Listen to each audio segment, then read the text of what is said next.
자, 우리 여호수아 계속 보고 있습니다. 한 2달 정도 된 것 같아요.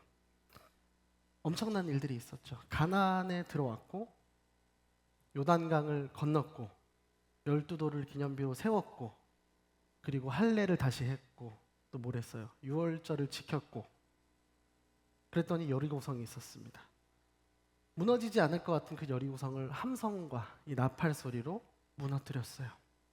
그리고 이제 지난주에 되게 예상하지 못했던 의외의 곳에서 실패를 맛봅니다. 지난주 우리는 아이성에서 겪은 이 실패를 통해 영적인 교훈을 나눴어요.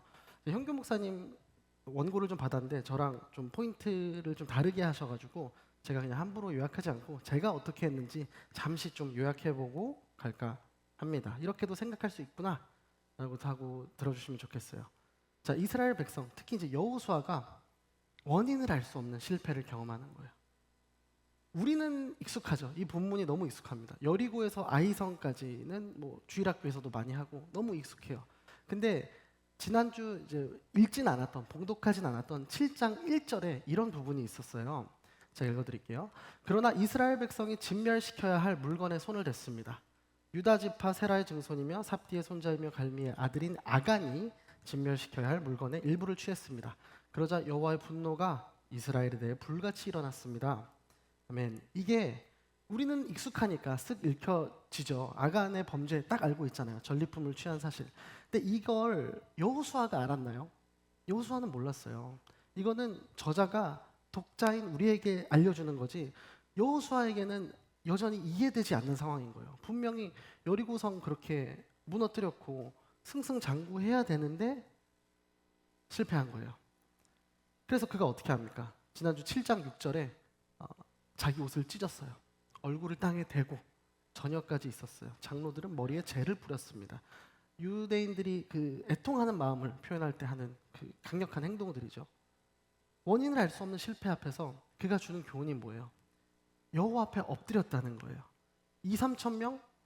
2만 명 가야 되나? 이런 전략을 바꾸지 않고 일단 여호와 앞에 엎드렸다는 거예요. 제가 어떤 책에서 본 건데 실패를 대처하는 이 세상의 4가지 방법. 실패를 자각하고 분하기도 하죠.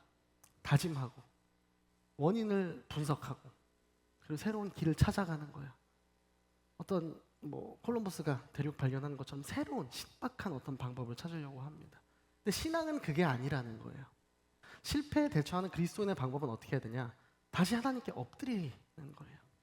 다시 그 원인을 하나님 앞에 엎드림으로 그 관계 속에서 찾는 거예요. 내가 어떤 새로운 트렌드를 찾는 게 아니고 신박한 묘수를 찾는 게 아니라는 말이죠. 그렇게 엎드린 여호수아 앞에 답을 주셨잖아요. 7장 11절에 이스라엘이 죄를 지었다. 이렇게 딱 심플하게 말씀해 주셨습니다. 그렇죠? 그리고 이유에 대해서 쭉쭉쭉 얘기를 해주시죠. 여호수아가 뭘 알았어요? 아, 이게 그냥 전쟁이 아니고 죄와의 전쟁이었구나. 죄와의 전쟁에서 우리가 졌구나 라는 걸 알게 되었어요. 그런데 좀 독특한 표현이 있었죠. 11절 첫 문장 방금 읽어드렸던 부분이 이스라엘이 죄를 지었다. 아간이 유다 지파의 누가가 아니라 이스라엘이 그러니까 퉁쳐서 얘기하신 거 전체를 조금 억울할 수도 있잖아요. 그런데 죄라는 속성이 죄의 속성이 그렇다는 거예요.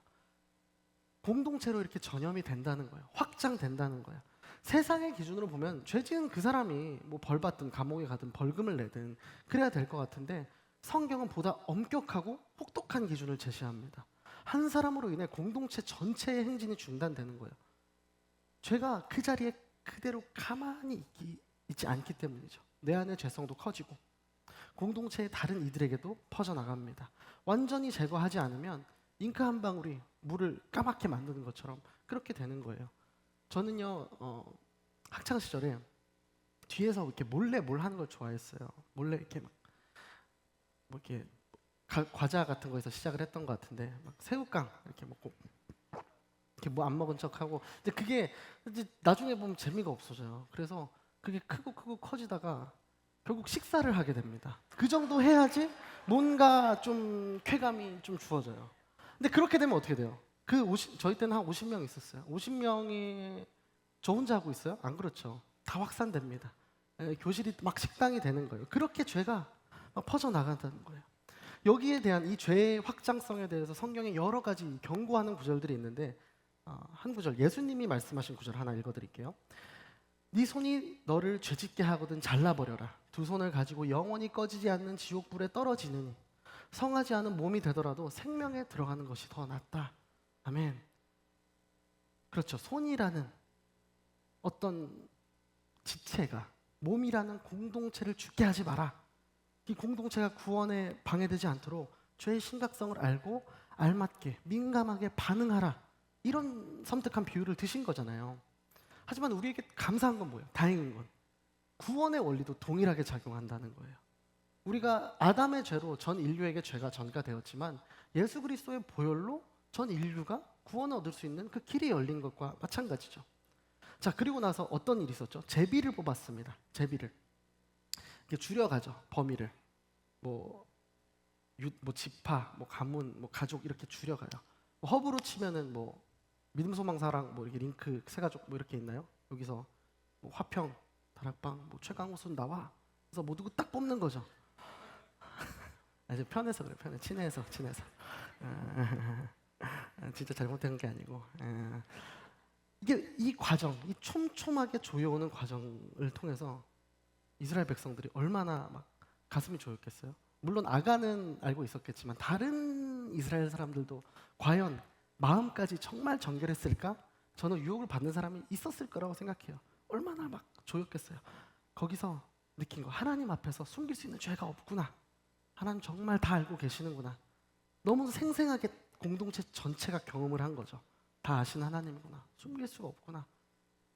그런데 우리가 아간 입장에서 어땠을 것 같아요? 점점 조여옵니다. 그렇죠? 점점 조여오는데 유다 지파가 나왔고 뭐 족속이 나왔고 가족이 나왔고 가족의 남자들이 이렇게 서 있는데 마지막 순간까지 이 사람은 죄를 회개하지 않았어요. 지목된 그 순간 죄를 실토했습니다. 여러분, 성령의 인도하심에 따라 죄를 회개하는 것과 내가 코너에 궁지의 마지막 순간에 몰려서 실토라는 건 달라요. 자, 확실하게 알 수 있는 건 저희 추측을 다 빼고 묵상한 점을 다 빼고 확실하게 알 수 있는 건 뭐예요? 회개할 수 있는 시간이 영원하지 않다는 거예요. 요거는 확실해요. 우리가 계시록을 통해서도 봤고 바울이 고린도 후서에서 이런 말씀을 기록을 했습니다. 고린도 후서 6장 1, 2절입니다. 하나님과 함께 일하는 우리가 여러분에게 권면합니다. 여러분은 하나님의 은혜를 헛되게 받지 마십시오. 말씀하기를 내가 은혜 베풀 만한 때에 네 말을 들었고 구원의 날에 너를 도왔다고 말씀하셨기 때문입니다. 보십시오. 지금은 은혜 받을 만한 때요. 지금은 구원의 날입니다. 아멘. 제가 강조하고 싶은 게 이게 마지막 문장이에요. 지금은 은혜 받을 만한 때요. 지금은 구원의 날입니다. 우리가 은혜의 때에 지금은 적어도 지금은 은혜의 때 구원의 날에 살고 있는데 지금 은이잖아요. 항상 열려 있다는 건 아니에요. 지금이 은혜의 때라고 이렇게 얘기하는 게 뭐예요? 지금이 회개할 수 있는 타이밍이라는 거예요. 그 타이밍이 영원하지 않은데 적어도 지금은 그때라는 거예요. 태평생 성대를 누리는 게 은혜의 때를 누리는 게 아니에요. 회개할 수 있을 때가 은혜의 때인 줄 믿으시기 바랍니다. 하나님께 회개할 때, 그러므로 옛사람 버리고 예수 그리스도와 진정 동행하면 그 타이밍이 지금이라는 거죠. 이 결단이 여러분에게 일어나길 축복한다. 저는 이렇게 지난주 말씀을 맺었어요. 그리고 이제 8장 저희가 안 읽은 앞부분에서 아이성 다시 정복을 합니다. 하나님께서 좀 독특한 이제 두 계조로 나눠서 매복하는 전략을 통해서 정복을 하게 하세요. 그 직후의 이야기입니다. 지금까지 여호수아 스토리가 대체로 약간 동적이었잖아요. 진짜로 이렇게 백성들이 움직이기도 하고 누구를 만나고 좀 동적이었는데 오늘은 다소 조금 정적이에요. 여러분, 작년 2024년 4월 10일이 무슨 날이었는지 혹시 기억하시는 분 계세요? 이날이 22대 대한민국 국회의원 선거가 있었던 날이었어요. 적어도 대한민국 대부분의 국민들에게는 그렇게 기억될 거예요. 하지만 저는 좀 다른 기억이 있었습니다.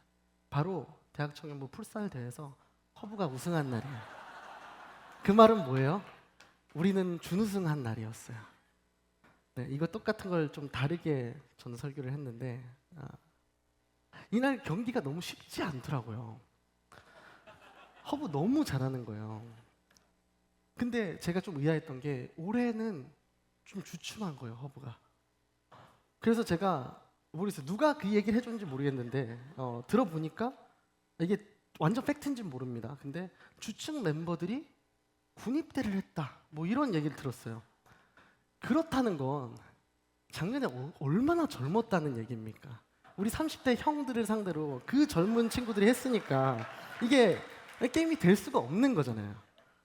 조금도 봐주지 않더라고요. 근데 작년 결승 때 이제 그 하프타임 있잖아요. 후반 이 전반 사이에 제가 이제 우리 선수들 좀 사기를 올려주고 싶어서 뭐라고 해야지 하다가 막 떠오르는 게 없었어요. 그래서 그냥 화이팅 했던 것 같아요. 근데 그래서 졌어요. 근데 올해 저희가 이제 3, 4위전이 마지막 경기였거든요. 저희 공동체는. 하프타임 때 제가 이기면 내가 회식 쏘겠다 그랬어요. 그 간절함이 작용한 건지 3위를 진짜 했어요. 그래서 그달 저희 카드값이 진짜 만만치 않았습니다. 이 얘기를 왜 드리냐? 우리가 원하든 원하지 않든 이런 순간 재정비해야 되는 그런 인생의 순간들이 있어요. 그렇죠? 재충전하고 새로운 마음으로 어떤 후반전이나 그 다음 스텝을 준비하는 시간이 있어요. 어떤 목사님들 이 8장 후반부를 두고 영적 하프타임이다 이런 표현을 많이 씁니다. 저는 굉장히 좀 적절하다는 생각이 들어요. 이 하프타임과 같은 시간을 보내는 여러분들 어떻게 그 시간을 보내는 것이 맞을까? 좀 답을 얻어가는 시간 되길 소망합니다. 자, 이스라엘 백성들은 아이성까지 무너뜨렸지만 사실 엄청 많은 전쟁이 기다리고 있어요, 이들을. 사실 이제 많은 소문이 났을 거 아닙니까? 그래서 가나안에 이제 막 연합하려는 세력들이 막 모이고 있었어요. 지금 그들의 성적이 어때요? 2승 1패잖아요. 2승 1패. 2승 1패 not bad. 네. 월드컵으로 치면 어때요? 예선에서 경우의 수 안 따져봐도 되는 거의 100%예요. 2승 1패면. 그리고 이게 흐름이 어때요? 1승 1패하고 다시 이제 사기가 좀 올라가는 시점이었단 말이에요. 그런데 이 타이밍에 백성들을 데리고 에발산으로 갑니다. 이 산에서 그들이 점검하는 거예요. 그들 신앙의 어떤 베이직을, 오늘 제목에 나오는 그 베이직을 점검하는 겁니다. 여기 이제 현악기들이 있는데 현악기 하시는 분들 뭐 악장이나 뭐 이렇게 틈틈이 중간중간에 하시는 게 조율이잖아요. 조율. 튜닝을 하시잖아요. 아무리 연주력이 뛰어난 분들이 모였다고 해도 서로 튠이 안 맞으면은 하모니가 날 수 없는 것처럼 이 공동체 전체가 뭘 점검해야 되는지 알기 위해서 에발산으로 가는 거예요. 자, 오늘 30절입니다. 오늘 본문. 그다음 여호수아는 이스라엘에 하나님 여호와를 위한 제단을 에발산에 쌓았습니다. 아멘. 오늘 크게 이제 지명이 에발산하고 그리심산이 있죠. 그리고 그 지역 전체가 이제 세겜입니다. 에발산이 대충 뭐 대략 아이성으로부터 한 4, 50km 떨어져 있다고요. 북쪽에. 북쪽에 에발산이 있고 남쪽에 그리심산이 있어요. 근데 이런 지도는 사실 말로 하면 좀 이해가 안 되잖아요. 그래서 저렇게 한번 제가 그 구글맵을 따왔습니다. 저 왼쪽에 세로로 길게 돼 있는 거는 잘 보면은 큰 중간에 글씨가 예루살렘이에요. 예루살렘. 예루살렘 중심으로 되게 북쪽에 있구나 알 수 있겠죠. 그리고 그 왼쪽 세로 사진을 좀 확대해 보면은 저 두 지점이 에발산, 그리심산 이렇게 돼 있는 거예요. 그 중간에 이제 현대 지도니까 뭐 길과 뭐 건물들이 막 이렇게 배치가 되어 있죠. 요즘 기술이 좋아서 이걸 또 위성으로 볼 수 있죠. 위성으로 보면 저런 모양입니다. 자, 동그라미 쳐놨죠. 이제 위에 이제 막 건물들이 빽빽하게 있어요. 그 분지까지는 아닌데 이렇게 좀 움푹 들어갔다 보시면 돼요. 이 구글 어스에서는 또 이렇게 옆으로도 볼 수 있더라고요. 옆으로 보면은 네, 이런 모양입니다. 이렇게 굴곡 져 있는 거예요. 요거를 잘 기억하고 계시면 오늘 말씀을 좀 입체적으로 이해하는데 도움이 될 것 같아서 보여드립니다. 자, 여호수아가 이스라엘 백성 이끌고 에발산으로 가는 게 이게 즉흥적인 그의 뭐 결정이 아니었어요. 이게 오래전에 명령된 거예요. 모세에 의해서. 그 기록이 신명기에 있습니다. 자, 신명기 27장 4, 5절입니다. 그리고 너희가 요단강을 건너간 뒤에 내가 오늘 너희에게 명령한 대로 이 돌들을 에발산에 가져다 두고 그 위에 석회를 바르라. 거기에서 너희 하나님 여호와께 제단 곧 돌 제단을 쌓을 것이며 그것을 만들 때 어떠한 철 연장도 사용하지 말라. 아멘. 자, 첫 번째 베이직이 뭐예요? 예배의 제단을 쌓는 거예요. 아마 제가 느끼기에는 이 찬양팀에서 콘티를 짤 때도 이거를 중점적으로 한 것 같아요. 지난주가 어떤 죄와 순종에 관한 것이었다면 오늘은 예배입니다. 예배. 예배에 관한 얘기를 제가 사실 적용 찬양 저도 되게 고민했었는데 오늘 콘티에 있더라고요. 예배에 관한 이야기입니다. 우리 인생에서 예배보다 더 중요한 것은 없어야 하는 줄로 믿습니다. 하지만 이게 고백하기는 쉽지만 실제로 그렇게 살아내는 것은 만만치 않아요. 전쟁과 같이 치열한 우리 일상에서, 우리 인생에서 많은 순간 있죠. 너무 바쁩니다. 너무 바빠서 예배 드릴 시간이 없어요. 말씀 볼 시간, 큐티할 시간 좀 부족해요. 기도할 시간이 없어요. 근데 이게 적어도 우리가 그리스도인이라면 그리스도인에게는 논리적으로 좀 맞지 않는 명제예요. 이게 어떤 거냐면은 제가 이 사진을 GPT한테 만들어내라고 진짜 한 10번을 했는데 결국 마지막으로 제가 막 아침까지 씨름하고 있었거든요. 근데 아내가 아니 하나 꺼내서 찍으면 되지 그걸 왜 만들겠냐 그래서 그렇다 이렇게 느꼈어요. 그래서 하여튼 이런 거라는 거예요. 우리가 예배가 아닌 다른 것에서 어떤 에너지를 얻으려고 하는 행위가 바로 저런 이미지와 같다는 거예요. 저는 여러분도 많이 MZ들이니까 많이 그럴 것 같은데 휴대폰 배터리에 대해 늘 좀 강박이 있습니다. 어느 정도 이제 성령이 충만해야 되는데 이 배터리 충만에 대한 항상 그 걱정이 있어요. 근데 바쁘다 보면 진짜 방전될 수 있잖아요. 근데 방전된 상태로 사는 사람 있어요? 없죠. 방전된 상태로 사는 사람은 없어요. 아마 여러분은 아웃리치 가시면 휴대폰 걷습니까? 걷죠? 청년부는 그러지 않는데 참 은혜 충만하네요. 네, 여튼 늘 그냥 방전된 채로 사는 사람은 없어요. 적어도 예배가 우리한테 그런 의미 이상은 돼야 되지 않겠습니까? 하나님의 형상대로 지음받은 그렇게 고백하는 그리스도인들 아닙니까 우리가? 그럼 그 영적인 건강, 그 충전 어디서 할 거냐고요. 인간은 하나님을 예배할 때만 그 충전이 되는 거예요. 거기서 새 힘을 얻는 존재들이잖아요. 그걸 세상에서 찾으려고 하면은 아까 그 멀티탭 사진처럼 되는 거예요. 우리의 존재 이유, 살아야 할 어떤 목적이 명확해지는 것, 세상의 어떤 자리도 아니고 예배의 자리인 줄로 믿습니다. 우리가 최소한 휴대폰 충전하는 것보다는 신경 쓰는 게 예배의 자리를 지켜야 되는 줄로 믿습니다. 자, 예배를 우선시한 기록, 구약의 기록들 너무나 많아요. 몇 개만 제가 가져와 봤어요. 노아가 방주 그 사건 이후에 무지개 언약을 보고 땅으로 이제 가잖아요. 내려서 가장 먼저 한 일이 뭐예요? 집을 짓고 농사 지을 준비하지 않았습니다. 창세기 8장 20절입니다. 노아가 여호와를 위해 제단을 쌓고 정결한 짐승들과 정결한 새들 가운데 며칠 잡아 그 제단 위에 번제로 드렸습니다. 여호와께서 그 좋은 향기를 맡으시고 마음속으로 말씀하셨습니다. 아멘. 21절 상반기까지 좀 넣습니다. 좋은 향기를 맡으셨다는 표현 너무 멋있지 않습니까? 예배가 하나님께 드려지는 그 좋은 향기가 된다는 거예요. 아브라함이 어땠어요? 본토 그 아비 집을 떠나서 고향 땅을 떠나서 가나안 땅으로 갔을 때 뭘 먼저 했어요? 저 창세기 12장 6에서 8절입니다. 한번 같이 읽어볼까요? 시작. 아브라함이 그 땅을 지나 세겜 땅 모레 큰 나무 앞에 이르렀는데 당시 그 땅에는 가나안 사람들이 살고 있었습니다. 여호와께서 아브라함에게 나타나 말씀하셨습니다. 이 땅을 주겠다. 아브라함은 여호와께서 자신에게 나타나신 그곳에 제단을 쌓았습니다. 거기에는 그는 베델 동쪽에 있는 산으로 가서 장막을 쳤는데 그 서쪽에는 베델이 있고 그 동쪽에는 아이가 있었습니다. 거기에서 그는 여호와를 위해 제단을 쌓고 여호와의 이름을 불렀습니다. 아멘. 여기 세겜 나오잖아요. 세겜. 이 세겜 땅이 아까 그 보여드린 그 지도에 에발산, 그리심산 있는 그곳이에요. 이건 조금 이따 좀 자세히 보기로 하고요. 노아도 그랬고 아브라함도 그랬다는 거예요. 그리고 몇백 년이 지나서 출애굽 시대는 어때요? 출애굽 시대는 제가 한 절 가져와 봤어요. 제가 읽어드릴게요. 그리고 나서 모세와 아론은 바로에게 가서 말했습니다. 이스라엘의 하나님 여호와께서 내 백성들을 보내 그들이 광야에서 나를 위해 절기를 지킬 수 있게 하여라 하고 말씀하셨습니다. 아멘. 바로에게 가서 선포를 하는 거예요. 우리 떠나겠다.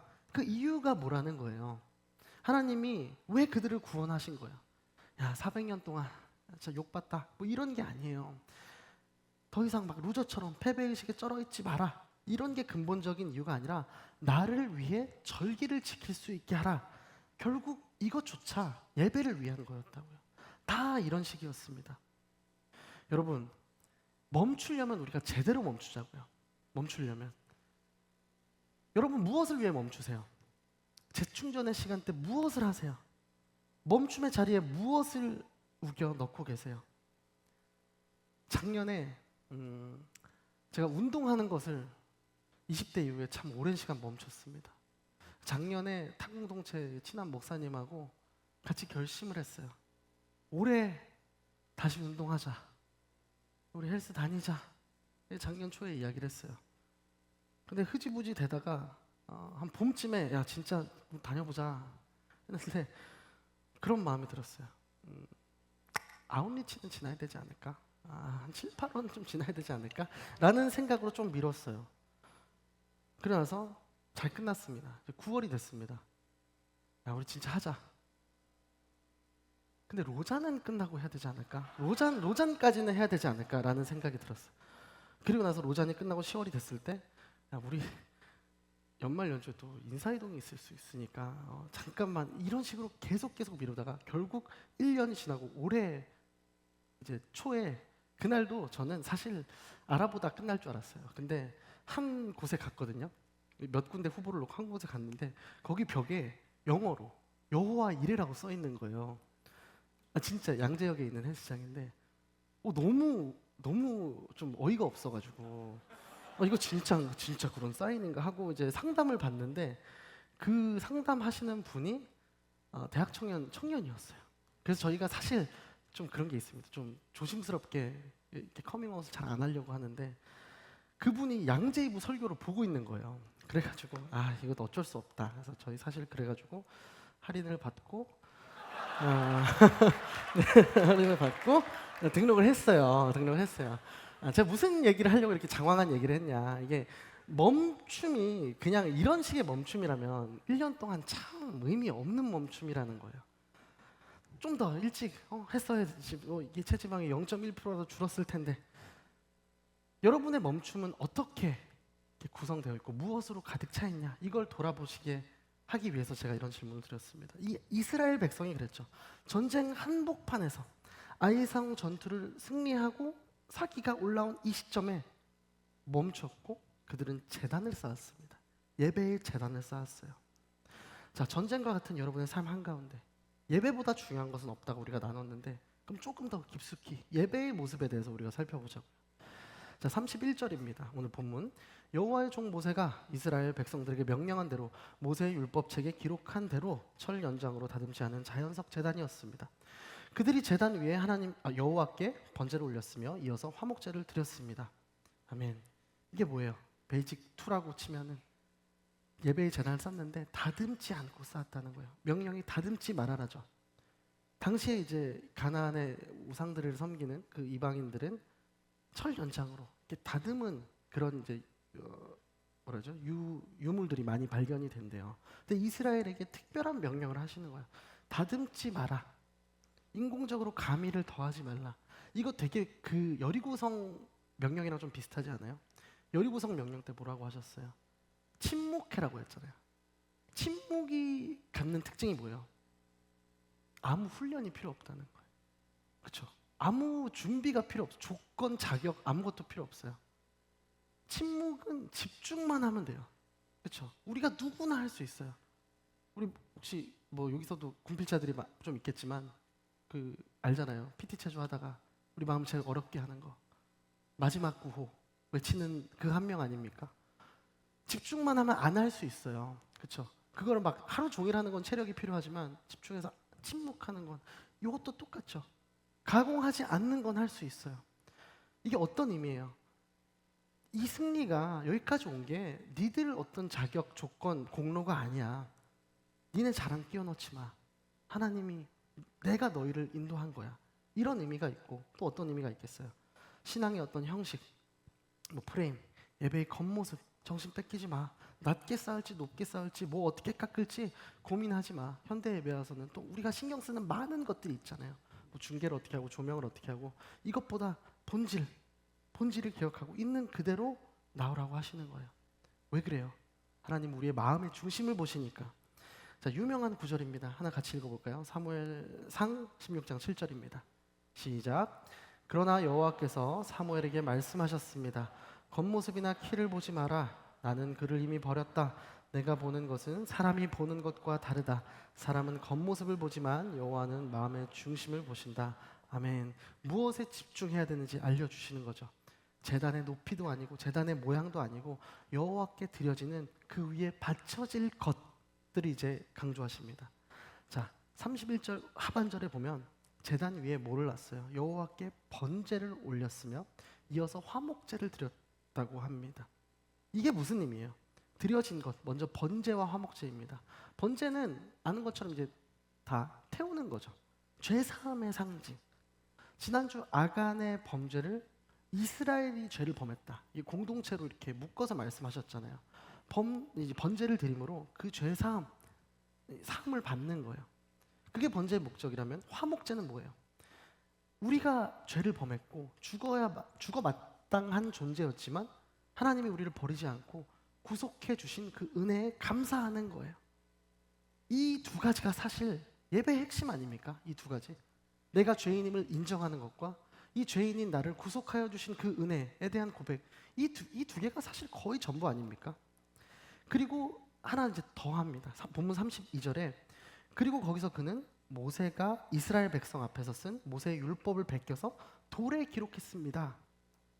아멘.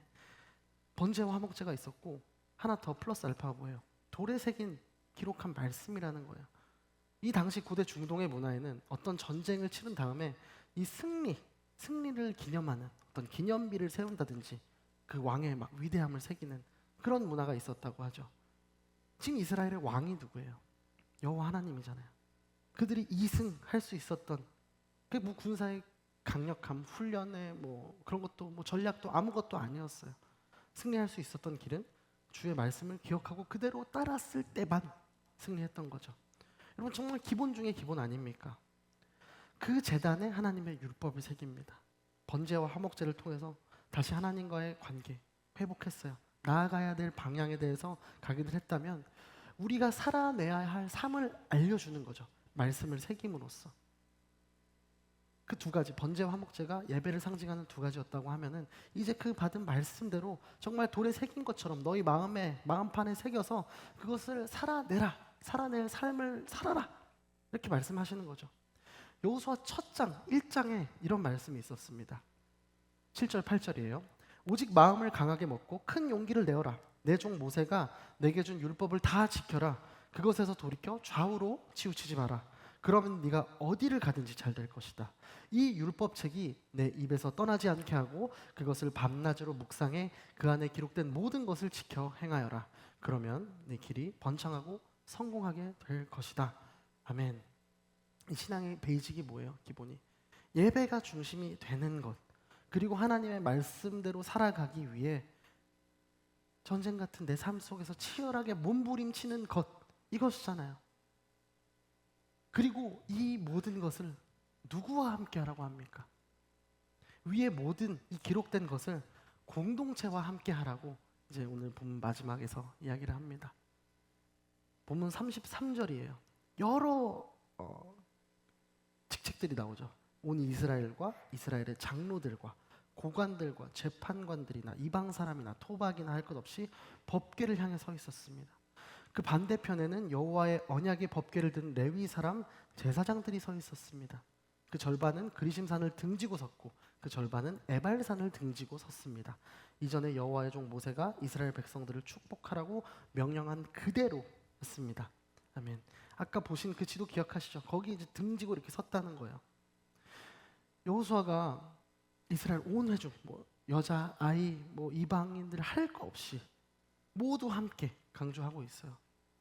여기서 주는 메시지가 뭐예요?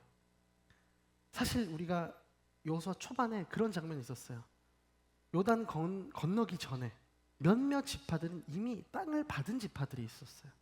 그런데 그 지파들 사실 가면 세상적인 기준에서 너무 손해거든요.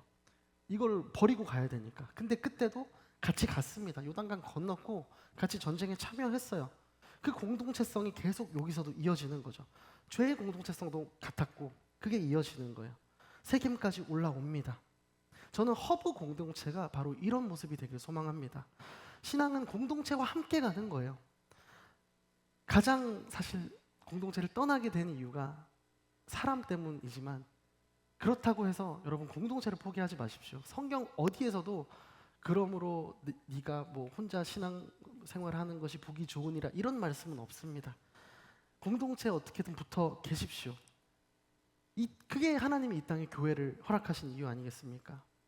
오늘 본문 34절과 35절 같이 한번 읽어보겠습니다. 시작. 그 이후에 여호와서는 율법의 모든 말씀, 곧 율법책에 기록된 모든 축복과 저주에 대한 말씀을 읽었습니다. 여자들과 아이들 그리고 이스라엘 가운데 사는 이방 사람까지 포함한 이스라엘의 모든 회중 앞에서 모세가 명령한 모든 말씀들 가운데 여호수아가 읽지 않은 말씀은 한마디도 없었습니다. 아멘.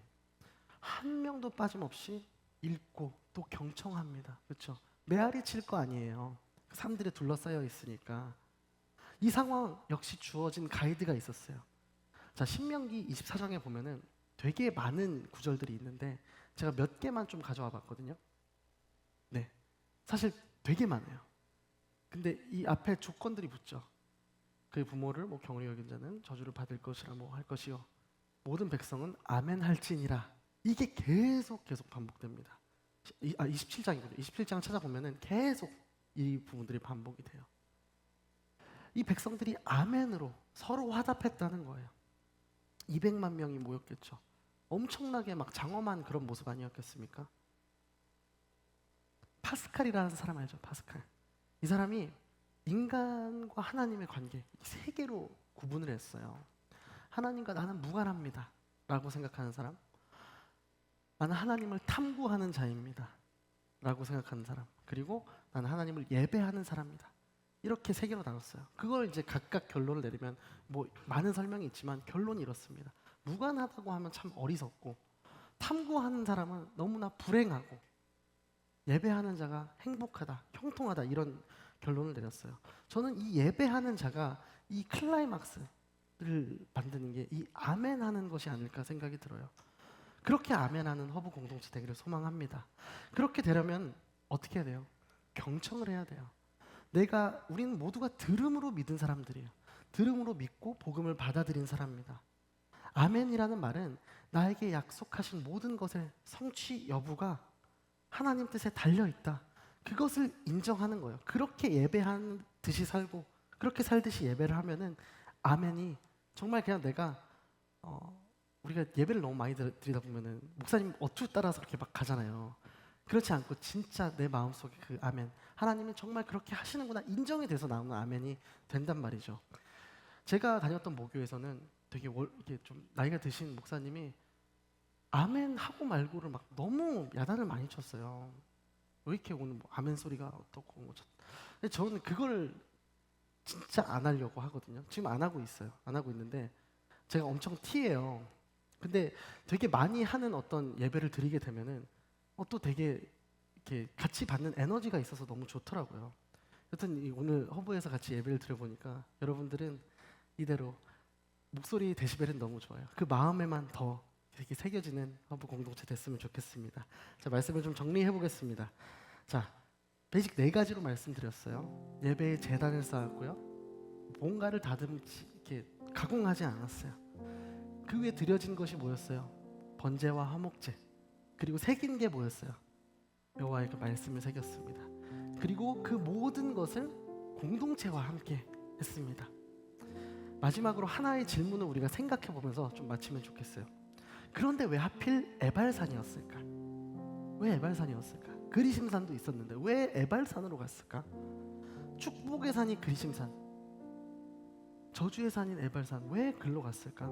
여러 가지 이유가 있을 거고 저는 뭐 나중에 또 하나님께 좀 여쭤보고 싶은 거예요. 근데 제가 묵상하면서 이렇게 받은 마음은 아마 구속사적으로 구원의 섭리를 이 장소를 통해 보여주신 것이 아닐까 생각이 듭니다. 낭독을 합니다. 그렇죠? 어마어마한 사람들이 낭독을 했어요. 내가 복이 아니라 저주를 받을 수밖에 없는 사람임을 더 여실히 알게 되지 않았을까요? 내가 멸망당한 저 여리고성, 뭐 아이성 사람들과 다르지 않은 그런 결과를 맞이했어야 될 것 같은데 내가 여호와의 은혜로 살아있는 거예요. 그 저주의 산에서 예배를 드리면서 알게 되는 거예요. 우리가 구원의 전도를 할 때 가장 어려운 부분이 뭐예요? 사형리를 얘기할 때 너가 죄인이다라는 걸 알려주는 거 아닙니까? 예배의 처음이 거기서 시작하지 않습니까? 내가 죄인임을 인정하는 것. 여호와의 말씀 앞에 서보니까 나는 아무 자격이 없는 거예요. 멸망당하고 그냥 그 저주에 아골 골짜기에 같이 묻혔어야 되는 나인데 하나님의 은혜로 멸망당하지 않고 오늘 여기까지 온 거예요. 그걸 에발산에서 낭독을 하면서 느낀 거죠. 그렇게 뼈저리게 느끼지 않았겠어요? 앞서 이미지로 본 것처럼 서로 그 두 산이 마주 보고 있습니다.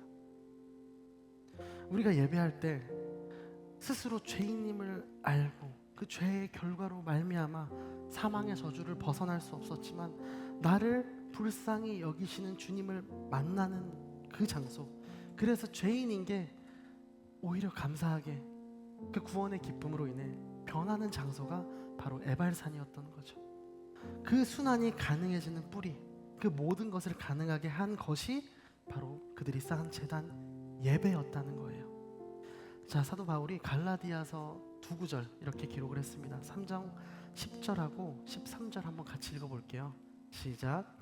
율법의 행위에 근거해 사는 사람들은 모두 저주 아래 있습니다. 기록되기를 율법책에 기록된 모든 것을 항상 지켜 행하지 않은 사람은 다 저주를 받는다고 했기 때문입니다.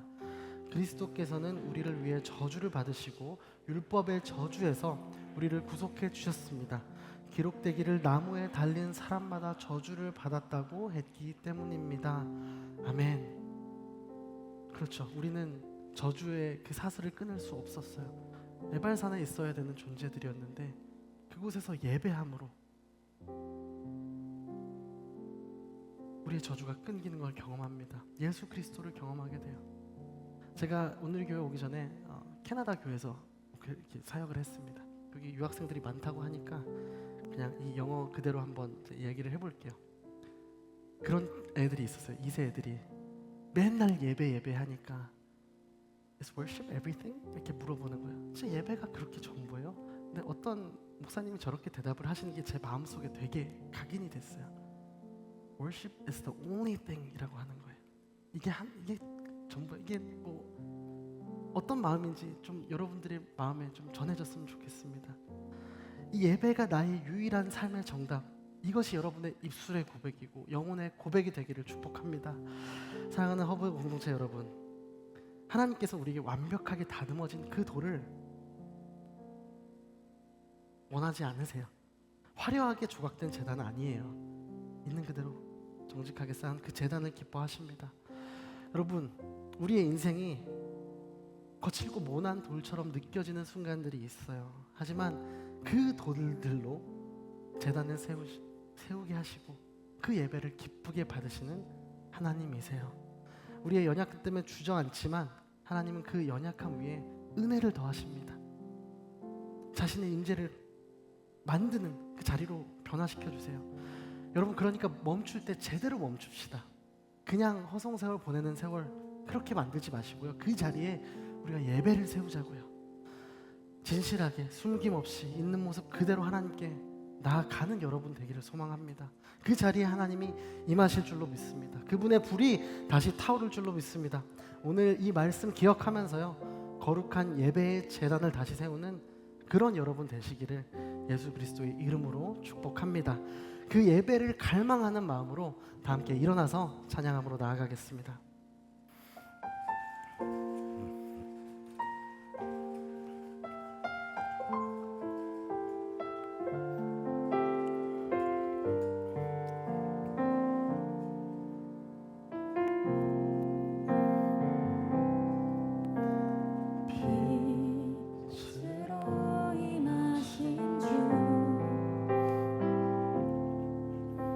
나의 어둠을 비추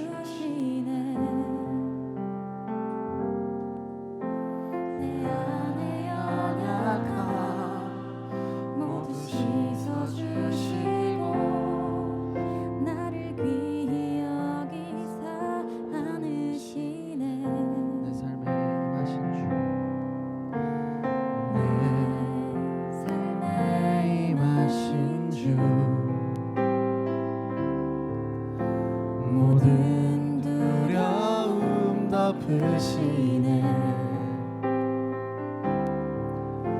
주 나의 모든 것 주님만 의지하리. 눈을 들어 주님만 바라보리. 주님을 예배하는 것, 예배하는 것, 주님을 기뻐하는 것, 나의 마음과 뜻 다해 주님 더 알기 원하네. 주님을 사랑하는 것, 주님을 닮아가는 것, 나의 유일한 소망이라.